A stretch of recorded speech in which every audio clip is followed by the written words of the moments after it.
Hello there folks, and welcome back to another video. In this one we're going to be doing my sort of rundown of the Maggotkin of Nurgle Battletome for Warhammer Age of Sigmar, in the similar style that I've done for the rest of my Battletome flick-through review type things.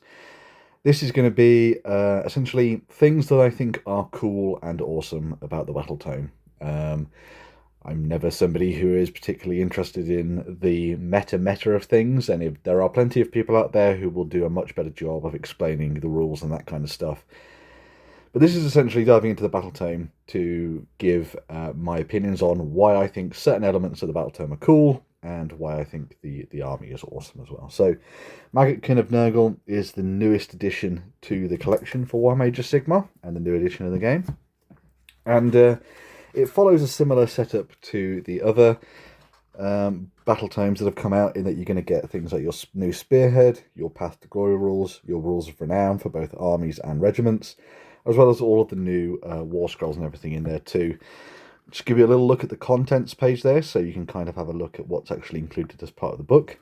And a lot of people will be very happy to know that the stuff for Darkwater, so the new miniatures that were added into the mix for Darkwater, are included as part of this book as well. So you're going to have them around to play with. One of the nice things that I quite like about the book is the fact that they've really gone into detail, especially with the Chaos stuff, to kind of tell interesting stories from the point of view of not just the forces of Nurgle, but also those people who are going up against them at the same time as well. And so you've got some really nice lore bits and pieces in here that give you an idea of what it's like to not only be part of the Maggotkin, but also what it's like to fight them as well on the tabletop, well, and in the Mortal Realms itself, I suppose, as well. So you've got a really nice balance between those, which helps to kind of build up the narrative between the different characters and stuff like that. And talking of characters, one of the nice things that I found within the Battletome is that they've got this really cool map, as they always do now. So you've got this big... move that into the middle, shall we? So you've got this big new map, which kind of shows where Nurgle is most present at the moment in the realm of Gairan. And a section of it as well. But what they've done here is they've actually got these little character bios for the different Lords of Pestilence. So, for example, here you've got Gutrot Spume, Gara's Lip Bile Spur, and Velgrob the Corpulent, which a lot of people will be aware of from the background, especially Gutrot Spume, and more on him later. But then you've also got on this side, you have Pulgoth the Miser, Gangrenor Wretch, and Festus the Leet Lord, who is one of the new models that got added in. And Festus actually has kind of ascended to demonhood within this particular edition of the game, so that sort of comes into play here as well with this one. So yeah, lots of fun and interesting things in there to kind of get you excited about the different characters that you'll find within the ranks of the Maggotkin of Nurgle. And again, there's some really nice like little stories and stuff like this, because one of the cool things about the Maggotkin is that, a little bit like sort of Gloomspike Gits, and I suppose the Skaven as well, you get a real sense that there's a little bit of sort of like dark humour to them as a force, which has always kind of existed there, and I really like that it sort of carries through, because you've almost got this kind of jolly greater demon vibe going on, as a lot of people will be aware of, for the Maggotkin of Nurgle, and so having something like this in there is really fun to see. There's even this nice little page all about different diseases that you can suffer if you are ever unfortunate enough to fight the Maggotkin of Nurgle on the battlefield. These are some of the things that can afflict you and make things terrible for you. There's some really cool background in here as well for the early moments of the Maggotkin of Nurgle within the Age of Sigmar. Some people will know, but obviously it's been quite a few years since since Age of Sigmar was out effectively from Games Workshop, but Nurgle was very present in the early days, where the Hallowed Knights and stuff were fighting against Nurgle in Gairan, whilst everything was going on in Akshi, between Vandus and the Khorne forces. And there's actually a whole thing of where one of the Stormcast Eternals, Gardas Steelsoul, actually like found himself within one of the Gardens of Nurgle and had to fight his way through it to the other side. And so there's a real back and forth there between the Stormcast Eternals and their relationship with Alariel, and then how that kind of like matches up with what you get for the Maggotkin as well, and sort of the story that's being told there. And you can find a little bit about this here as part of here, so you can see a little bit more about the Age of Chaos and the Battle of Tears, which is really fun and brings in the Flesh Eater. Oh no, I think it's the Flesh Eater Cuts on the next one. Yes, the Flesh Eater Cuts are there. But yeah, you've got things like Torgal's Folly. So Torgal was one of the knights of the Blight Kings of the Maggotkin of Nurgle, but he got smashed down by the Celestant Prime using Galmaraz and was effectively reborn as Taunus the Redeemed, which was quite cool. And there's even a little bit in there about the fall of the Jade Abbey as well, so if you're interested in how Darkwater folds into this story, you do have that too. So I guess if I was to kind of sum up two, fun, love things I like about the book so far, is that I really like that they've gone into the detail of kind of tell the background of Maggotkin of Nurgle and explored their story from both the side of mortals and demons, but also some of the development of the characters themselves, which has been really fun. Yeah, so there's a really nice little bit here about more of the battles that have been fought and the different things that they've done. So you've got this thing where they met Marrow Scroll, the Herald of the Flesh Eater Courts, and so there's a really nice sort of back and forth between them there. You can obviously see this was one of the early encounters of Neve Blacktalon, which was really awesome.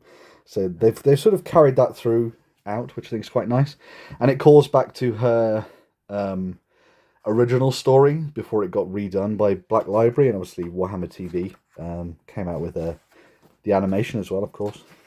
The other thing about the Maggotkin of Nurgle, I think, is that they're a really inviting army for someone new to the game, because you have a little bit of depth in the mechanics, but I think from a painting point of view, you can't really get it wrong. Like, there's so many cool models that you can paint that, you don't actually have to be too careful with them in order to bring them to life. One of the other things I was going to say about the love side of things for the Maggotkin of Nurgle is this. So I love the Sloppity Bile Piper. So they are a Nurgle demon who has been given the ability to infect people with the chortling murrain, which is effectively means that you die laughing. And we'll learn a little bit more about the character when we look at the rules later on. But I just love that this kind of harking back to the darkly humorous is still here as part of the Maggotkin of Nurgle, and it's not gone anywhere. And it means that they're an interesting force for you to use on the tabletop, I think. So that's probably number 3, I would say. Very cool. Also, a really nice addition to this was obviously the upgraded and demonic Festus the Leech Lord, who's back with some bad medicine to give to people. Cue the song.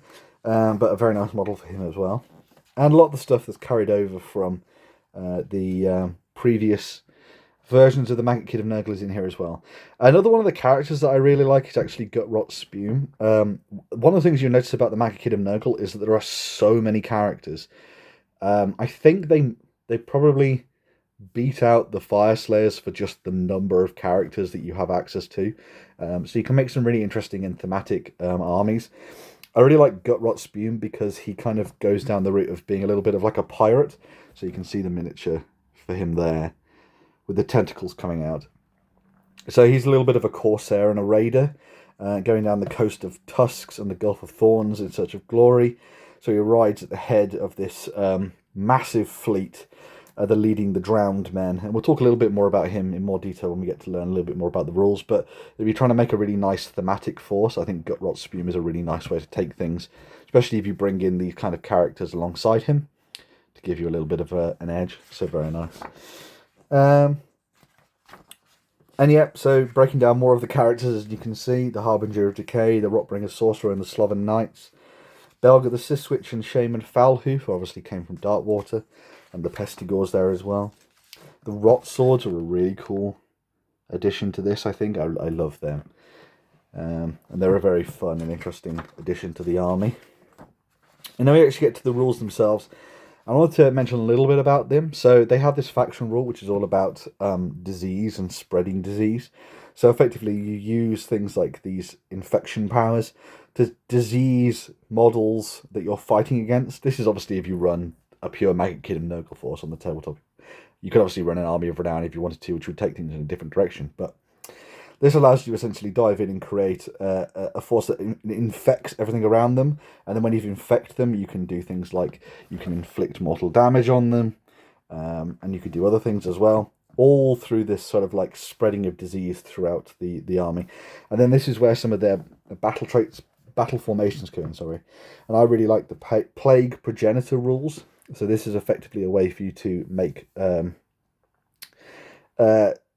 basically choose an enemy on the board and make them a plague progenitor, and then spread the plague much easier throughout the enemy forces, which is quite cool. So have a look at that, see what you think, and yeah, let me know what you think of their sort of rules for that. They obviously have all of their heroic traits and their artifacts of power, full spell lore, and a prayer lore as well. And then we get to the actual rules themselves. So you have the big miniature for Rotigus and the Great and Clean one. Here's the sloppity bile paper that I absolutely love. So, you know, he's not going to be doing too much. He has a save of 5+, only 5 health, control 2, move 4, and a 5+ ward save. That's pretty much any demon. But his real fun comes in the Jolly Gut Pipes, which you can use to affect either friendly or enemy miniatures. And when he does that, he can increase the control characteristic, add 2 to the run rolls and charge rolls for the unit for the next turn. And then what he does is he kind of fixes a unit in place, or it doesn't fix them, but means that they take minuses if they try to run away from him. So as they move away, they can take D3 mortal damage. Or if they're removed from the battlefield and set up somewhere else, they take D3 mortal damage. So it's a great way to kind of like ground a unit, especially an elite one, and give it sort of like a choice, really. Like, do you maneuver around and risk taking that extra damage, or do you just run up towards the sloppity bile piper and try and take him out? Which I think is quite nice. A nice little addition to the rules. All the stuff here for Horticus Slimux, the Beast of Nurgle and the Plague Drones, Festus the Leech Lord, the Glotkin themselves, which is quite nice. And then we get to the rules for Gutrot Spume, who I said is one of my other favourite characters. So he's pretty good. I mean, he's anti-hero, +1 rend and crit mortals, which is good. Attacks 5, 3s to hit, 2s to wound, 1 rend and damage 2. Pretty standard, of course.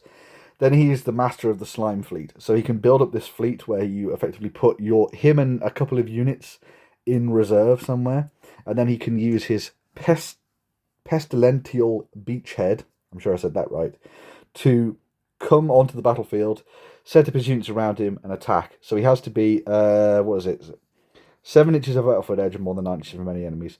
But it's great for him to sort of like surge onto the battlefield as if he's arrived by boat, think the Return of the King but horrible, and attack you. And then there's flailing tentacles. Pick an enemy infantry hero in combat with this unit to be the target. Roll a dice on 3+ the target as strike lasts for the rest of the turn. So very cool at taking down enemy heroes, which is quite nice. And yeah, even more heroes for you to create interesting and diverse armies on the tabletop. And again, very cool stuff there as well. I like that we've got some fun stuff in for the new Spearhead army, which is all a bit weird and a little bit woo. Lots of stuff for your Spearhead there. Your Path to Glory rules as well, which is nice, with a couple of different variants for you to choose from. And obviously different paths that you can take if you're doing Path to Glory. Then you have your Armies of Renown. So you have the Cycle of Corruption, which is limiting to Rotbringer units. You can't include Regiments of Renown. This obviously gives you a different set of battle traits, a new heroic trait and an artifact of power to choose between. And also your different spell laws as well. And then the Garden of Nurgle, which I think will be a really fun one to do. So this one's actually led by Horticulus Slimux, who must be included. And then the rest of it is Maggotkin demon units, which is really fun. And so this is all the idea of him like growing this garden of demons, surging forth, killing people, feculent narmals and using that, plague drones and that kind of thing. I will say I'm not a massive fan of some of the demons for the Maggotkin of Nurgle range, but I do quite like the majority of the stuff that you get for them. They're certainly nice, and what's quite cool actually, sorry before I dive any further and talk about the Disease Revelers, is that the Darkwater box set actually gives you around 750, 800 points worth of stuff for use in Warhammer Age of Sigmar. So you could make a decent army out of what you've got coming out of the Dark Water box set. Effectively get that, and then sort of add maybe a couple of extra things, maybe some other units in there, rot swords or something, and you'd have a fairly awesome army. And then my favourite, the Sloppity Piper, is back with the Diseased Revelers, with the Piper's infectious melody, which allows them to do more fun stuff with the Beasts of Nurgle on the tabletop. So yeah. And then, yeah, as you saw, a little rules reference at the end as well, for you to dive into. Cover all that stuff, and away you go. But yeah, that's the Battletome for the Maggotkin of Nurgle. A fun book. I would say there's lots of different options for you to choose from when it comes to running them. They're certainly going to be an interesting army to paint, I think. And you can have a lot of fun with the sort of, like, as I said, grim, darky type humour for the Force on the tabletop. It's not going to be for everyone, because I think their range is particularly Marmite, I think. But in the grand scheme of things, they do have some fun little things that you can latch on to help build a fun army. And it was good to see a Battletome that feels like it has a sense of coherence about it, which not a lot of the Battletomes actually do. And it's a good step forward for people who are, maybe excited about what's come out of Darkwater and they want to take the next step. So yeah, that's the Battletome for the Maggotkin of Nurgle. If you are interested in this, obviously make sure to grab it and dive in and have some fun yourself. Tell me in the comments what kind of themed force you make out of this one for yourself. As I say, I think doing the kind of Nurgle pirates would be a fun way to go. But it would be nice to see if anyone has any other ideas about how they'd take a themed force for this. And yeah, would you go mostly mortals, or would you throw more demons in there? How would you go about it? As always, like, share, subscribe, do all that good stuff. Commenting down below is great, and I love hearing what you have to say. Talking with you folks in the comments is the best part of this, so please let me know your thoughts, and I will go from there. Yeah, I will also say that memberships are available on the channel, so if you want to watch some of my behind-the-scenes stuff, you can start to do that. There is an episode up already. There will be one out every week where I talk about my hobby progress from the week. So if you want to learn a little bit more about what's going on behind the scenes, please consider doing that. There is also a Ko-fi link down below, which can help me get additional paints and things for continuing with my hobby. Yeah, there's also a Firestorm Games affiliate link. So if you do want to get your hands on any Maggotkin of Nurgle stuff, then yeah, make sure to go and check that out down below, and you can get it for a little bit of a discount from Firestorm Games, and comes with a little bit of a kickback towards me as well. So yeah, fun stuff there for the Maggotkin of Nurgle. Let me know what you think in the comments down below. I'm going to move on and get ready for another video. Dive into some role-playing games next week, I think, potentially, and have a look at all them. But yeah, hope you enjoyed this one. Make sure to watch some more of my other videos, and I'll be back very, very soon with another video. Bye for now.